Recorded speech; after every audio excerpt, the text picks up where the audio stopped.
Sir new year celebration ಭದ್ರತೆಗೆ 4 ವಾರದಿಂದ ಮುಂಚೆಯೇ ತಯಾರಿ ಮಾಡ್ಕೊಂಡು ಅಂತ ನೀವು ಹೇಳಿದ್ರಿ.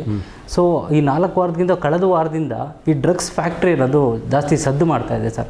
ಬೆಂಗಳೂರಲ್ಲಿ ಡ್ರಗ್ಸ್ ಫ್ಯಾಕ್ಟ್ರಿಗಳಿದ್ವು, ಅದ್ರ ಮೇಲೆ ರೇಡ್ ಮಾಡಿದ್ವಿ, 58 ಕೋಟಿ ರೂಪಾಯಿಗಷ್ಟು ಹೆಚ್ಚು ಡ್ರಗ್ಸ್ಗಳನ್ನ ವಶಪಡಿಸ್ಕೊಂಡಿದ್ದೀವಿ ಅಂತ ಒಂದು ಮಾಹಿತಿ ಇದೆ ಸರ್. ಇದು ಡ್ರಗ್ಸ್ ಫ್ಯಾಕ್ಟ್ರಿಗಳ ಕಡಿವಾಣ ಹಾಕೋದ್ರಲ್ಲಿ ಪೊಲೀಸ್ ಇಲಾಖೆ ಯಾವ ರೀತಿ ಯಶಸ್ವಿಯಾಗಿದೆ ಸರ್?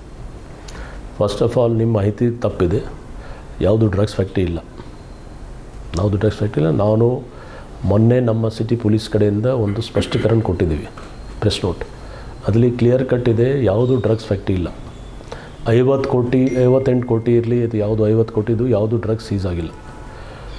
ಮಾತ್ರಲ್ಲಿ 1 ಕೋಟಿ 20 ಲಕ್ಷದ ಡ್ರಗ್ಸ್ ಸೀಸ್ ಆಗಿದೆ. ಮತ್ತು ಯಾವುದು ರನ್ನಿಂಗ್ ಯೂನಿಟ್ ಯಾವುದೂ ಇರಲಿಲ್ಲ. ಪ್ಲಸ್ ಈ ಲಾಸ್ಟ್ ಕಳೆದ ಅಂದರೆ ಈಗ ವರ್ಷ ನಾಳೆ ಎಂಡ್ ಆಗ್ತದೆ, ಈ ವರ್ಷದಲ್ಲಿ ನಾವು ರೆಕಾರ್ಡ್ ದಾಖಲಾತ 180 ಕೋಟಿಗಿಂತ ಜಾಸ್ತಿ ಡ್ರಗ್ಸ್ ಸೀಸ್ ಮಾಡಿದ್ದೀವಿ ಸಿಟಿ ಪೊಲೀಸವರು. ಸೊ ನಮ್ಮದು ನಿರಂತರವಾಗಿ ಡ್ರಗ್ಸ್ ಅಗೇನ್ಸ್ಟ್ ಒಂದು ವಾರ್ ಇದೆ. ಒಂಥರ ಸಾಧ್ಯನೇ ಇಲ್ಲ ಯಾರು ಡ್ರಗ್ಸ್ ಫ್ಯಾಕ್ಟ್ರಿಲಿ ನಡೆಸಲಿಕ್ಕೆ. ಇದು ತಪ್ಪು ಮಾಹಿತಿ ಇದೆ. ನಾವು ಕನ್ಸರ್ನ್ಡ್ ಯಾರು ಪೊಲೀಸವ್ರು ಮಾಡಿದಾರೋ ಅವ್ರಿಗೆ ನಾವು ಬರೀತಾ ಇದ್ದೀವಿ. ಇದು ನಿಮ್ಮ ಹತ್ರ ಏನು ದಾಖಲಾತಿದ್ರು ಕೂಡ, ಯಾಕೆಂದರೆ ಇದು ಜಾಯಿಂಟ್ ಆಪ್ರೇಷನ್ ಇತ್ತು.